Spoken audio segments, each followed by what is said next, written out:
From the South Point studio, the perfect blend of sports. But I think the Niners are going to wear them down. Detroit Pistons lost their 36 games. Comedy. See over-under on that relationship lasting. I'm going to put mayo in the coffee. Yeah. I am beautiful.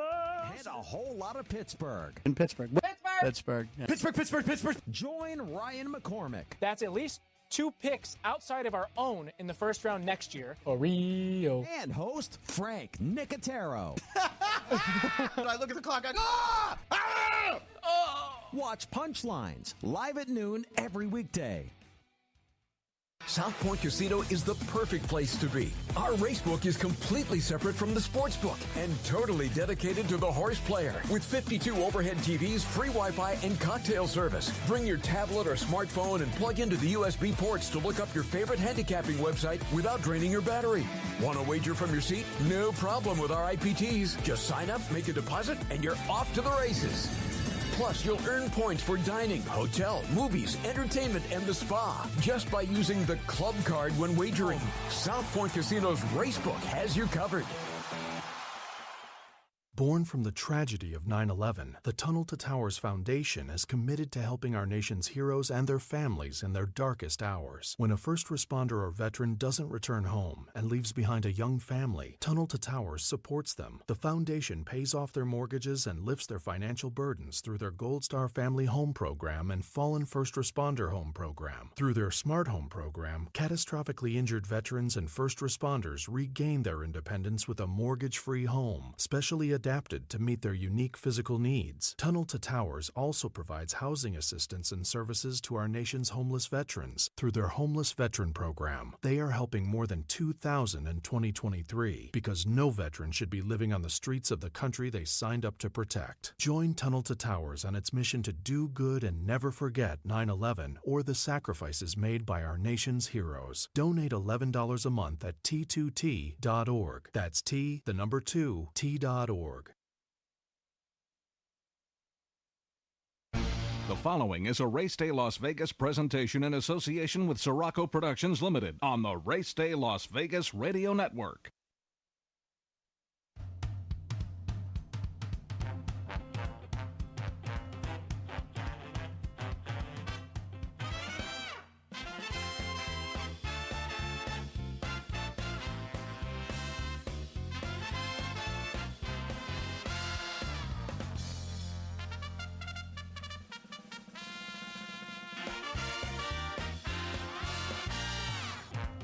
Live from the gaming capital of the world, time for Race Day Las Vegas, covering the sport of kings with a Las Vegas perspective. Now to the race desk with your host, Ralph Siraco. From the backstretch to the turf club, at the racebooks and on the internet, to all horse players around the world, a good morning.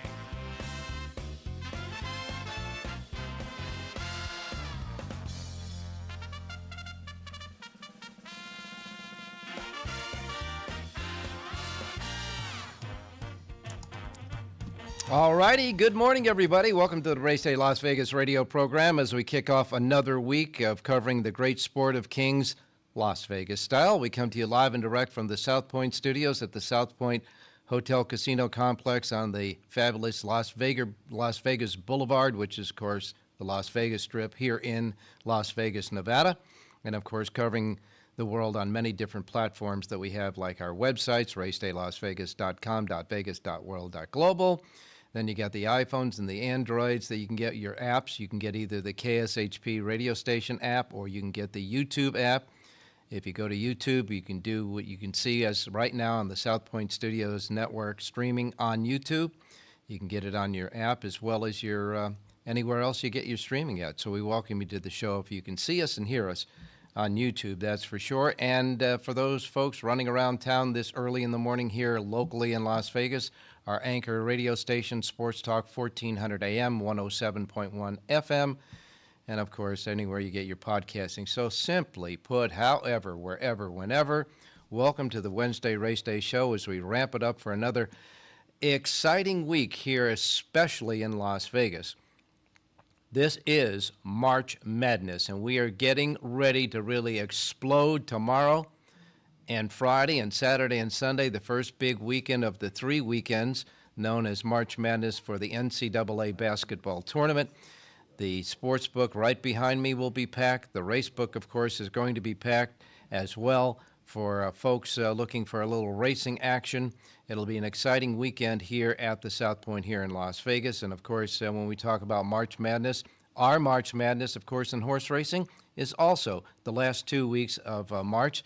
We have a couple of really neat Derby prep races coming up this weekend on Saturday. And now the Derby prep races elevate to 100 points for the winner of both the Florida Derby and the Arkansas Derby and the UAE Derby and the Santa Anita Derby and the Wood Memorial coming up at the very end of this month and into the first weekend of next month. But coming up this weekend, the 100-pointers include the Louisiana Derby at the Fairgrounds and the Jack Ruby Stakes at Turfway Park. Both of them will hold 100 points for the Kentucky Derby leaderboard, and we'll get to that leaderboard in just a moment or two before the big points start rolling in here at the end of the month. But this weekend, as far as stakes races are concerned, 29 stakes races on Saturday across the country with the racetracks that we cover and have here simulcasting in Las Vegas.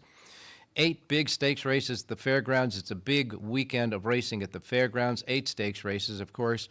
The Louisiana Derby with the 100 points there for the Kentucky Derby, and the Fairgrounds Oaks for the 3-year-old fillies heading towards the Kentucky Oaks on the first Friday in May. That race, the Fairgrounds Oaks, has 100 points for the Kentucky Oaks leaderboard as well. And, of course, 8 stakes races there, 4 grade twos you have, and 4 other stakes races on the big card there at the fairgrounds. Turfway Park with the Jack Ruby Stakes that has 100 points for the Kentucky Derby leaderboard. Also has the Bourbonnette Oaks for the Kentucky Oaks leaderboard. That's 50 points there at Turfway Park. And, of course, they have 6 stakes races on Saturday, 2 grade threes, and 4 other stakes races there. Oaklawn Park will kick in with a couple of stakes races, 1 grade 3 and another one as well. Laurel Park has a couple. Aqueduct Gulfstream will check in with their feature race on Saturday, and Santa Anita also has a grade 3 on tap. Sunday gets a little bit lighter. Sunday is a little bit lighter. They have 11 stakes races on Sunday. Fairgrounds will have 3 stakes races. Gulfstream and Santa Anita will have a stakes race apiece, and Tampa Bay Downs will come up with 6 stakes races on Sunday. So it's a big, big weekend as far as horse racing is concerned around the country. And if you're looking at Kentucky Derby future book points for the races outside the United States, as you know, they have several Derby point horses races as far as for the horses looking towards to get to the Kentucky Derby, both in England and in Japan. There'll be a stakes race there on Saturday with 40 Kentucky Derby points there as well. So we're looking across the country, across the world, as we get closer and closer to the Kentucky Derby, which is the first Saturday in May. And, you know, we're past the middle of March already, that's for sure. So we got a lot to cover. As far as March Madness, here at the South Point, well, you got the March Madness type of thing, the Massive Madness, they call it here. The big ballroom will be open with seating, etc., and all the good stuff there, food and beverage prices that are discounted, and so you won't go broke eating or drinking. All the action March Madness. If you've been watching this,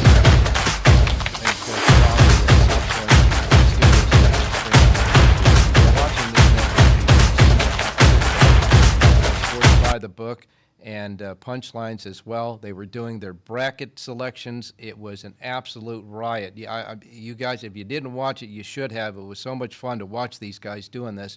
And as the week goes by and as the tournament goes by for the next 2.5 weeks, you got to stay tuned here to the South Point Studios streaming network at YouTube. These guys are doing a great job covering basketball and all the fun and the last buzzer beaters and all that. And the bookmakers here, the odds makers, are doing great jobs, not only for the games themselves, but a lot of other stuff that's going on.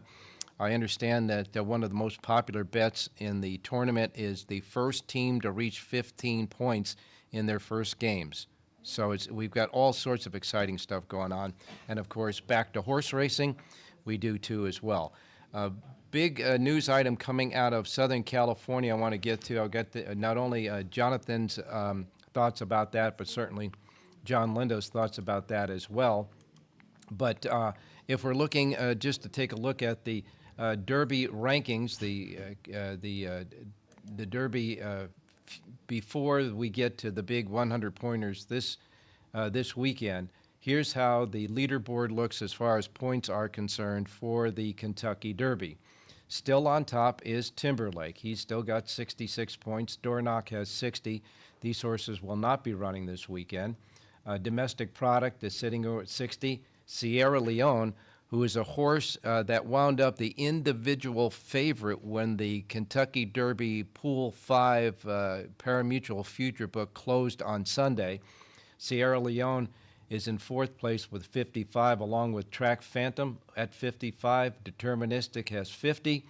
No More Time has 45. Fierceness has 36. He'll be going in the Florida Derby on March 30th. El Grande O has 30. And Catching Freedom in the top 10 has 25. So you can see that there's a lot of horses that, all the horses on the leaderboard right now will be bumped down further after this weekend's two 100-point races, because each winner of the both the Jack Ruby Stakes and the Louisiana Derby will also jump up right towards the leaderboard, and then, of course, those big races on March 30th as well. So we're looking at horses that got anywhere from 20 points on down that could be on a little bit of an edge as far as getting into the 20-horse field for the Kentucky Derby.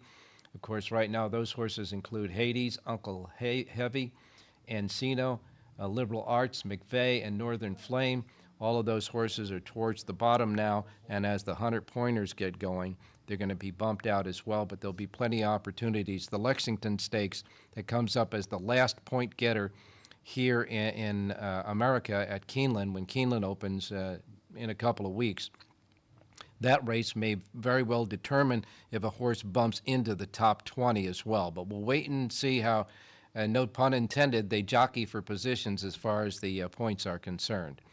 Let's take a look at the NHC. Remember, the National Thoroughbred Racing Association's Horse Player Championship was this past weekend, and I got to tell you, it was an exciting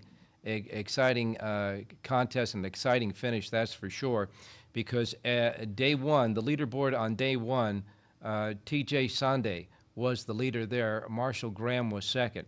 Then you got into day two, and Seth Morris jumped up, and he was the leader on the second day. And the leader, as far as day one, dropped down quite a bit. And then as we got to the leaderboard after day two, Seth Morris was on top. T.J. Sunday again leaped up to be second from first, so he went from first to second, out, and then back to second. And the winner, however, on the closing day, the leader in the final, you're not going to believe this, Mike Gillum. Mike Gillum came from nowhere to win in one of the final races of the day on the last day of the tournament to get the win. Mike Gillum gets $800,000 for his effort in winning the national championship there, with $320.10 of total parimutuel bets for the contest base there. Seth Morris finished second with $310.28. Matthew Blanchett was third. Lawrence Calden was fourth. Daniel Kaplan was fifth. Rob Henney, a handicapper in Southern California, was sixth, I should say. And the top 10 was rounded out by Nicholas Sharala. T.J. Sunday's finished eighth overall. G.T. Nixon was ninth, and Scott Cavalieri was 10th in the National Handicapping Horse Player, the championship there. It was one heck of a one heck of a championship for the winner. He came from nowhere and got the money, $800,000 as the winner's share. As far as the future book wager, as we said, Sierra Leone was the individual horse future book wager favorite when it was all said and done when the Pool 5 closed on Sunday. Sierra Leone stands there at 7-1. The all other 3-year-olds, believe it or not, was 11-1. And some of the other horses that'll be running, well, let's see what Fierceness. Fierceness wound up at 9-1, so he was close and was second in the favoritism there. So we got a lot to cover on this Race Day Las Vegas show. Jonathan Hardoon will be with us in just a moment. Red Chang, of course, will stop by, taking a look at the NCAA tournament now that all the brackets are set and ready to go. Today, as a matter of fact, there'll be some play-in games. John Lindo is going to be with us from Southern California with the Southern California Report that has some very interesting and sobering situation with Santa Anita. You want to keep a track for that. And, of course, Jerry J. should be with us later on with another tip on betting strategies. So without any further ado, we'll go to our first break on this Wednesday show. When we come back, we'll give you your racing menu for today and then get started with our handicappers. So don't go away. We'll return from the South Point Studios. Don't forget, go to YouTube, South Point Studios. Once you get on there and you're watching and listening to us, if you haven't subscribed, do it, and do it today, please. Thank you. We'll be right back. South Point Casino is the perfect place to be. Our racebook is completely separate from the sportsbook and totally dedicated to the horse player. With 52 overhead TVs, free Wi-Fi, and cocktail service. Bring your tablet or smartphone and plug into the USB ports to look up your favorite handicapping website without draining your battery. Want to wager from your seat? No problem with our IPTs. Just sign up, make a deposit, and you're off to the races. Plus, you'll earn points for dining, hotel, movies, entertainment, and the spa just by using the club card when wagering. South Point Casino's Racebook has you covered.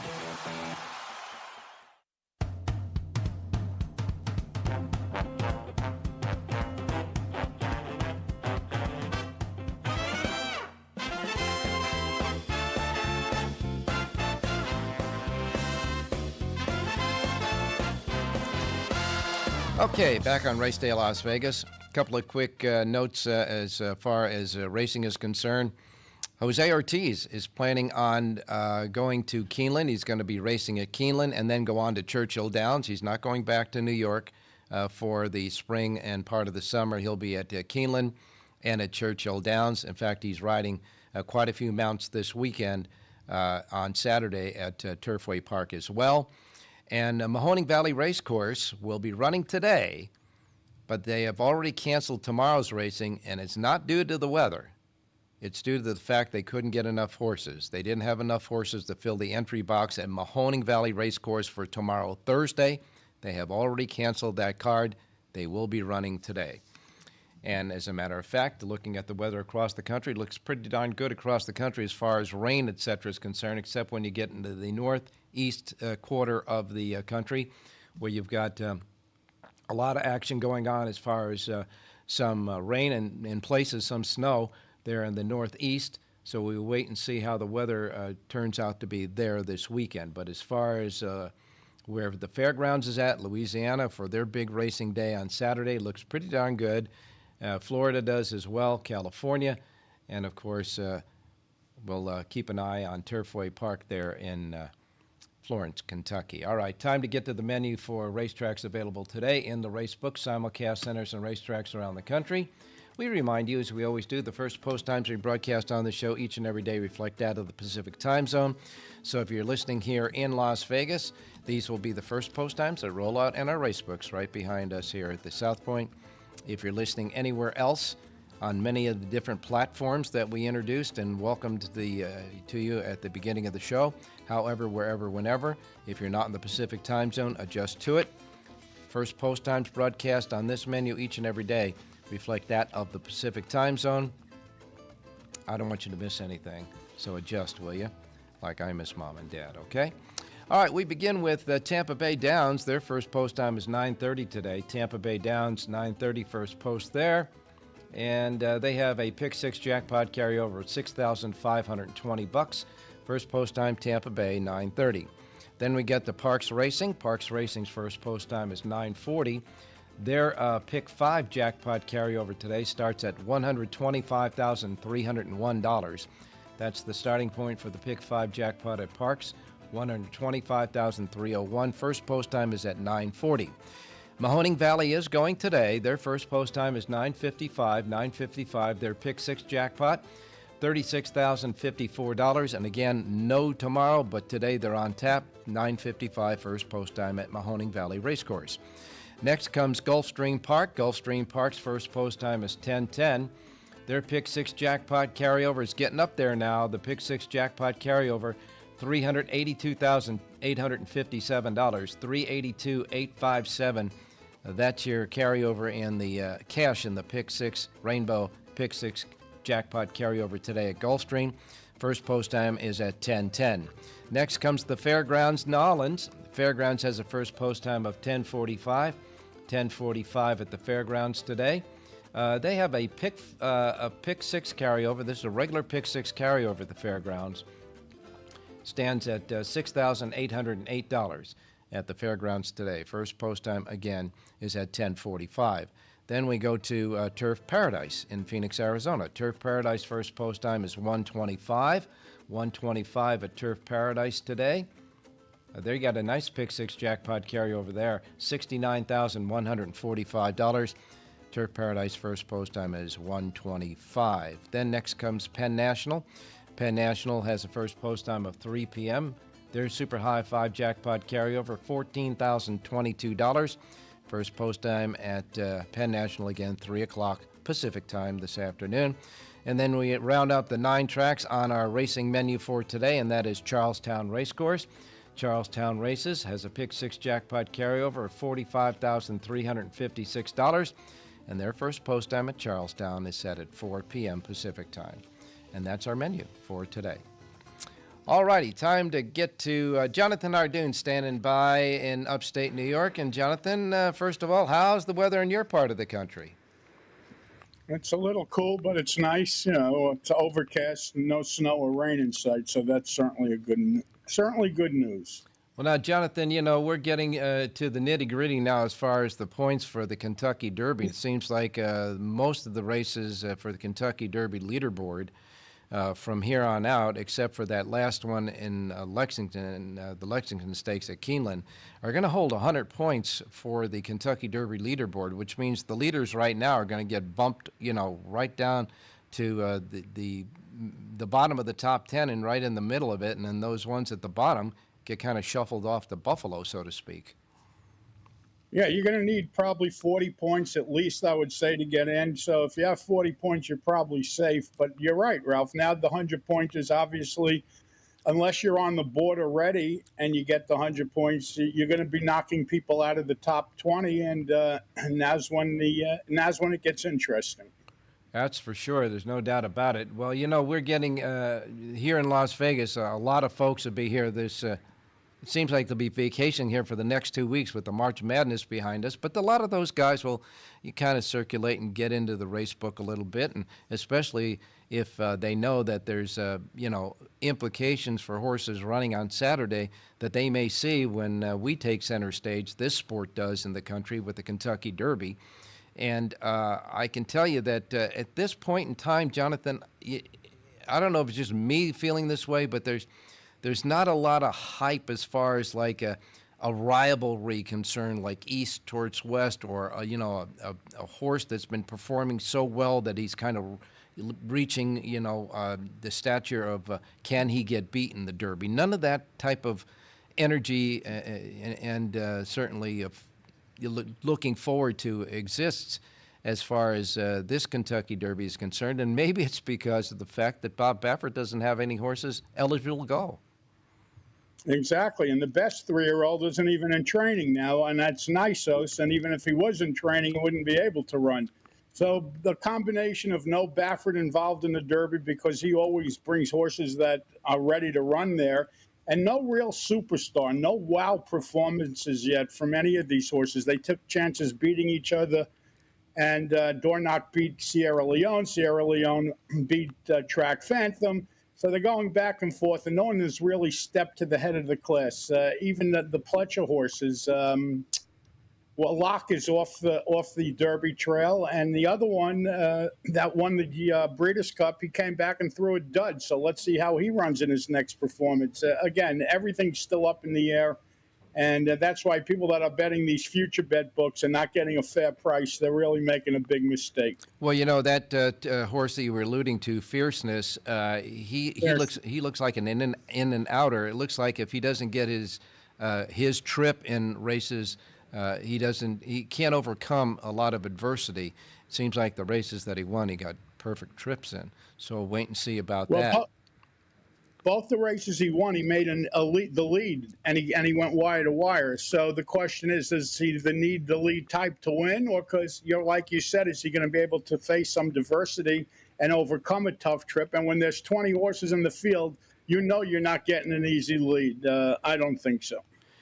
Jonathan, when you get to this point and you don't have that wow horse that we're talking about, or another horse that is coming on, it seems, I think it would behoove a lot of race players when they're watching these 100-pointers, these last final preps for the Kentucky Derby, and not get so enamored, although you should have respect for the horses that win these races, because you're going to get a race like, the Bluegrass at Keeneland late, where you might have a horse that finishes third or second that is just about ready to peak at the right time. And you want these horses right now to peak with their best performance that they could have at the moment on the first Saturday in May at Churchill Downs. And I think it's important to see what kind of trips these horses get in these races, even if they don't win the race. And who's going to be squeezing their horses is the question. You hit it on the nose, Ralph. You want the best performance for anyone that has a horse for it to come on the first Saturday in May. But at the same time, you first have to get to the dance, because if you don't get to the dance, you're not going to, no matter how good you are on the first Saturday in May, if you're not in the Derby, it doesn't matter. So it's kind of a balancing act. And obviously the great trainers, Cox, Baffert, Pletcher, they know how to play the game. And they know they leave something in the tank for the most part, if you can. But again, first you have to get into the dance, and then you have to be able to perform your best on that day. So it's a tricky balancing act. Not to mention the fact that, the late changes that might happen. We remember with Real Strike a couple of years ago, wasn't even in the race 48 hours before the race was conducted. And because of a late scratch, he got bumped in, and then boom, he poses one of the biggest upsets in Derby history, no doubt about it. And so we have to look at that dimension as well. But I think that this particular Derby, I think that we're going to have to really pay attention to, once the horses get to Churchill Downs, how they train on the track, how they're getting to the racetrack, and really go back and review some of the prep races to see, take a look at trips of horses to see if maybe a horse is starting to peak just at the right time, as I say, on the first Saturday in May. I remember this philosophy was of course, paid off several years ago in the Kentucky Derby, and it might have been over a decade now or more, because, I got kind of lose time when you get as old as I am. But Sea Hero, who finished a credible, I think it was either second or third in the Bluegrass, and came up big on Derby Day. So this kind of looks like that type of Kentucky Derby, that type of horse that we might be able to root out and look for. And of course, we're going to have the Kentucky Derby seminar here at the South Point, the annual one, of course, on Kentucky Derby Eve, and of course, right after the Kentucky Oaks on the first Saturday in May. That, I believe, is on the 3rd of May. In the Grandview Lounge, we're going to have the big Derby seminar with yourself, John Lindo, and me, taking a look at some of these variables leading to the Kentucky Derby the next day. It's going to be a big Kentucky Derby weekend here, starting out with the Kentucky Oaks Day on Friday, May 3rd, and of course, right after that race, and after the races are conducted and concluded in Southern California, about 6 o'clock, we'll go ahead and start the Kentucky Derby seminar in the Grandview Lounge, right next door to the racebook, do the seminar, and then the following day we'll be up in the big ballroom for the big Kentucky Derby party with big banquet tables, big screen TVs, food and beverage discounts, A lot of betting windows, etc.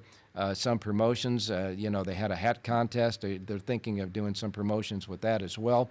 All up there, and it's all free from the time you park your car till the time you get into the banquet room and the big room there for the big Kentucky Derby party. Somewhat like they're doing the March Madness here, that will also be in effect. And they did for the Super Bowl, that'll be in effect for the Kentucky Derby. It's just a great place to be. Watch the races and bring your friends too. It's fantastic, that's for sure.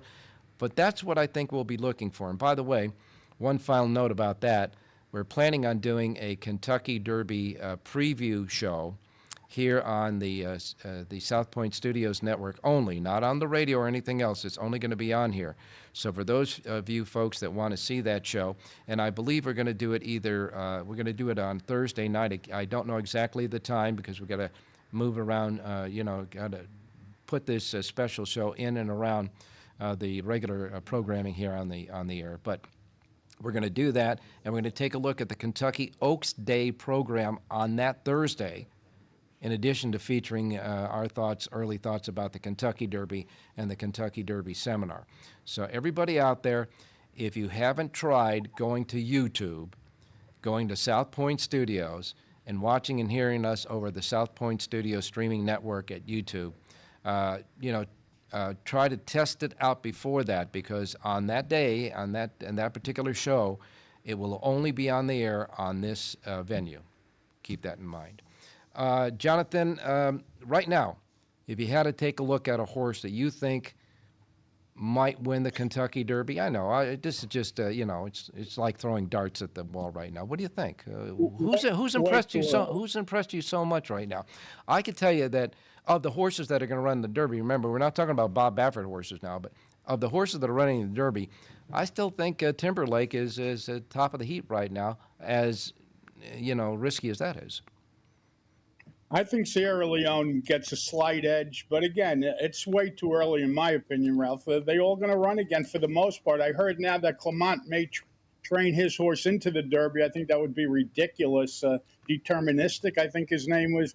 He never has even been around 2 turns. What I noticed this year, more than any other years, is that the trainers are kind of being more conservative with these horses. They're not rushing them into races. There are so many opportunities, and they know you got to just be right for one race. It looks like they're being extra conservative. They're not overly racing these horses. I don't know why, but maybe that's the new way to attack the Derby. Jonathan, when we look at the Jeff Ruby Stakes, it's on synthetic. We know that. And the 5-2 morning line favorite, and it was an oversubscribed race. There's also eligibles in this one. But the 5-2 favorite there is the horse that won the El Camino Real Derby at Golden Gate. Golden Gate. Mike McCarthy's Endlessly, and which was also on synthetic. So I guess he'd be the the synthetic Derby horse of this year, wouldn't you think? I opened up the race and I started to look at it, and then I said to myself, "What am I doing?" There are 12 horses in this race. 9 of them have never run on synthetic. Am I supposed to be able to handicap a race like that? Honestly. I mean, you could find the best horse if you think it was on dirt or something and just apply the dirt, or if people think Tapeta and turf are interchangeable. I don't know, but with all the races and all the opportunities you have to bet, you don't have to bet that race. I mean, when you have 9 unknowns in a race, are you really supposed to bet a race like that? Certainly not with any confidence. No, not at all. But, it holds 100 points for the Kentucky Derby, so the deal is there. It holds 100 points because Churchill owns Turfway. That's why it owns 100 points. I understand that. I understand that. That's fine. But the thing is, if you're a horseman looking at it, you say, well, I might not be able to, go in these other races, these big other Derby races and have a shot, but I might have a shot in this one. I'm going to get the 100 points. I'm going to get the purse money, and then it gets me in the starting gate for the Kentucky Derby, which, by the way, you never know what's going to happen in that race, right? Exactly. But to think that the Derby winner's coming out of the Jeff Ruby, I don't know. Obviously, anything could happen. But again, I just think you're up against it. I really do. Yeah. But who knows? No question about that. Now, as far as the Louisiana Derby is concerned, you got a lot of horses that ran in the Rebel Stakes that are coming back in that. Let's see. You got the 7th place finisher in the Rebel. You've got the third place finisher in Catching Freedom. That came, the Risen Star. Pardon me, it's not the Rebels, the Risen Star. The Risen Star, which is one of the preps for the Louisiana Derby. You got the seventh place finisher in the Risen Star. You've got the third place finisher there with Catching Freedom. The sixth place finisher with Awesome Rudda. The fifth place finisher. It's just almost like a rerun of the Rebel Stakes there. And, of course, the second place finisher, I said Rebel again. There is a Rebel Stakes horse in that race, though. Common Defense is there. But you got most of the horses are going to be a rerun of the Risen Star, except for Track Phantom. The winner. Yeah, except for the Track Phantom, who was second in the Risen Star. You're right, except for the winner of that race. But Track Phantom is the 3-1 favorite in the Louisiana Derby, but he got post 12 in that thing. Yeah, and why isn't the winner coming back? Because the winner probably feels that he has enough points for the Derby. Why push him here? I don't know, but I think horses want to race. Again, it's a fine line between being overly cautious and doing too much. That's why I'm a handicap trainer. Well, not only that, but as a handicapper, all we want to do is try to pick winners, that's for sure. So why don't we get started with taking a look at your selections today? And I would imagine you're going to concentrate your selections in the great state of Florida. Well, that's the only game in town. We have Gulfstream and we have Tampa. And, Ralph, honestly, this is the championship meet at Gulfstream. I don't get it. They have short fields.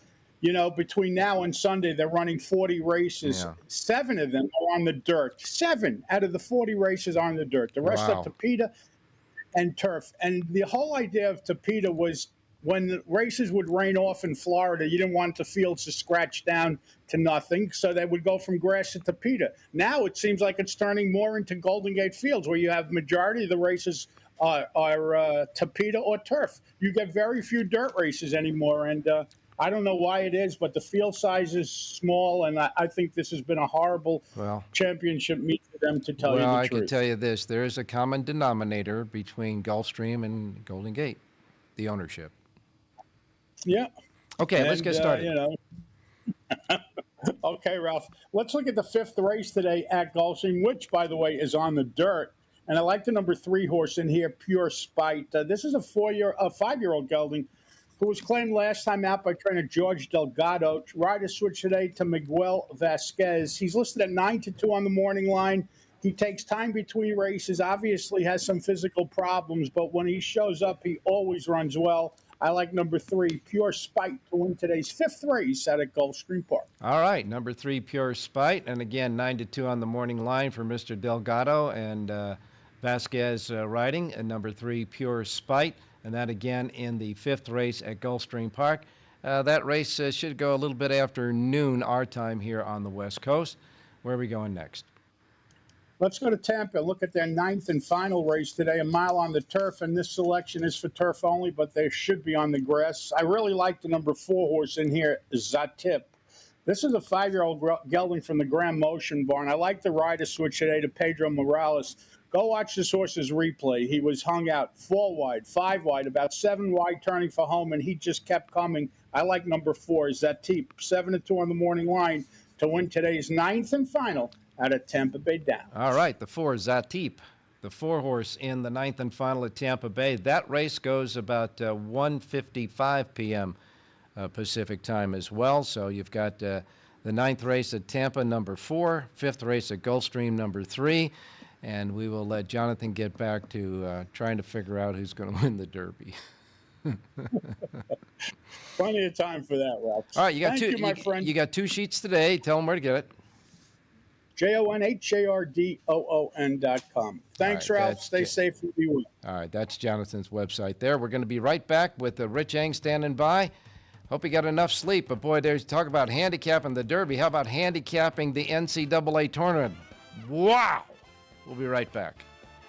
Born from the tragedy of 9/11, the Tunnel to Towers Foundation is committed to helping our nation's heroes and their families in their darkest hours. When a first responder or veteran doesn't return home and leaves behind a young family, Tunnel to Towers supports them. The foundation pays off their mortgages and lifts their financial burdens through their Gold Star Family Home Program and Fallen First Responder Home Program. Through their Smart Home Program, catastrophically injured veterans and first responders regain their independence with a mortgage-free home, specially adapted to meet their unique physical needs. Tunnel to Towers also provides housing assistance and services to our nation's homeless veterans through their Homeless Veteran Program. They are helping more than 2,000 in 2023 because no veteran should be living on the streets of the country they signed up to protect. Join Tunnel to Towers on its mission to do good and never forget 9/11 or the sacrifices made by our nation's heroes. Donate $11 a month at T2T.org. That's T2T.org. South Point Casino is the perfect place to be. Our racebook is completely separate from the sportsbook and totally dedicated to the horse player. With 52 overhead TVs, free Wi-Fi, and cocktail service. Bring your tablet or smartphone and plug into the USB ports to look up your favorite handicapping website without draining your battery. Want to wager from your seat? No problem with our IPTs. Just sign up, make a deposit, and you're off to the races. Plus, you'll earn points for dining, hotel, movies, entertainment, and the spa just by using the club card when wagering. South Point Casino's Racebook has you covered.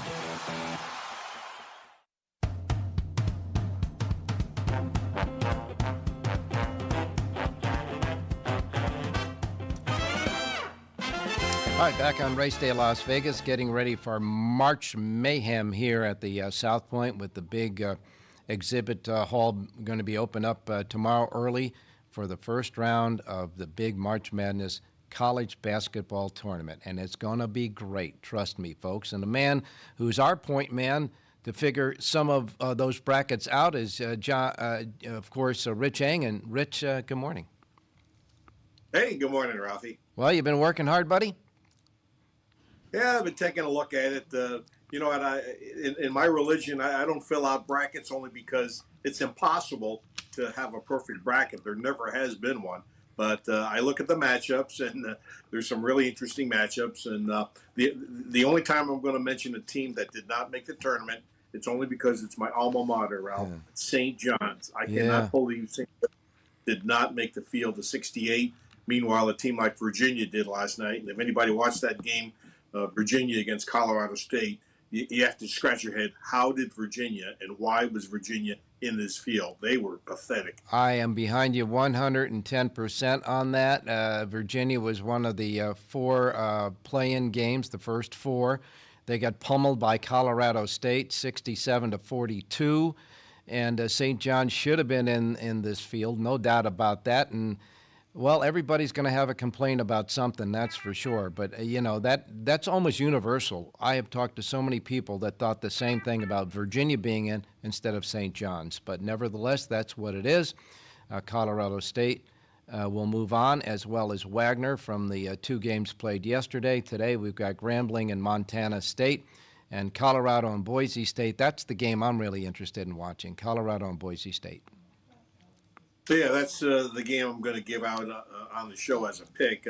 The Mountain West Conference has 6 teams in the tournament. A lot of people questioning why, but they're all highly ranked. And believe it or not, Colorado State, out of the 6, is the lowest ranked team. And if you watched them last night, they're going to be a tough out. I know they play Texas next, but they're going to be a handful for these Mountain West Conference teams. But I do like Boise State. But doesn't that bode well for Colorado and Boise State tonight? Yeah, it does. I think it's a dead even game, and under the circumstances, I would take Boise State plus the 2.5. But I would shop for price because, Ralph, about 75% of the tickets and the money is coming in on Colorado. I think there's a pretty good chance this goes to 3, maybe even 3.5. So I don't mind going upstream. I would take the dog, Boise State, and again, shop for price. All right, Boise State then, and see if you can get +3 by the time they tip off. That's 6:10 p.m. Pacific time on the True TV network. Boise State, Colorado. Boise State right now a small dog, but it could get up. If it gets up to 3, that's an attractive price, that's for sure. You know, Richie, We're going to try to give you more time as the big tournament starts out tomorrow and, of course, throughout the weekend for the selections there, because it's not so much who you think is going to get to the final as it is picking out certain games, especially the first weekend. But the first weekend, at least the first round, has always been, a round where it produces a lot of the dogs winning outright. Yeah, point spreads, the dogs are a good way to go because, there's a lot of parity in college basketball. There are a few teams that stick out really well, like UConn is going to be a solid favorite to win the whole thing. Yeah. But a lot of these matchups, the 6 versus 11, the 5 versus 12, the 4 versus the 13, those games are pretty tight, Ralph, and so you want to take advantage of the point spread. It's going to be a lot of fun tomorrow. Do you have, if you do have a race pick, we'll get it from me and we'll let you go. Yeah, I do have a horse. I'll join Jonathan in the horse line. Let's go to Turfway Park tonight, race number 4. I like the 3-horse, Fortune Bound, 7-2 in the morning line. Luan Machado riding for Philip Sims. This horse ran off a layoff last time. Ran okay, but I think this horse will move forward second time off the layoff. So the 3, Fortune Bound, race 4, Turfway. 4th race, Turfway Park. Number 3, Fortune Bound. And we'll try to get that parlay to Boise State maybe as well. Hey, thanks a lot, Rich. Go back to work, my man. Hey, thanks, Ralph. Good luck, everybody. All right, we're coming back with a short break, and then we'll be back with John Lindo and Jerry J. Don't go away. From the South Point studio, the perfect blend of sports. But I think the Niners are going to wear them down. Detroit Pistons lost their 36 games. Comedy. See over-under on that relationship lasting. I'm going to put mayo in the coffee. Yeah. I am beautiful. And a whole lot of Pittsburgh. In Pittsburgh. Pittsburgh. Yeah. Pittsburgh. Join Ryan McCormick. That's at least 2 picks outside of our own in the first round next year. Rio. And host Frank Nicotero. I look at the clock. Watch Punchlines live at noon every weekday. South Point Casino is the perfect place to be. Our racebook is completely separate from the sportsbook and totally dedicated to the horse player. With 52 overhead TVs, free Wi-Fi, and cocktail service. Bring your tablet or smartphone and plug into the USB ports to look up your favorite handicapping website without draining your battery. Want to wager from your seat? No problem with our IPTs. Just sign up, make a deposit, and you're off to the races. Plus, you'll earn points for dining, hotel, movies, entertainment, and the spa just by using the club card when wagering. South Point Casino's Racebook has you covered.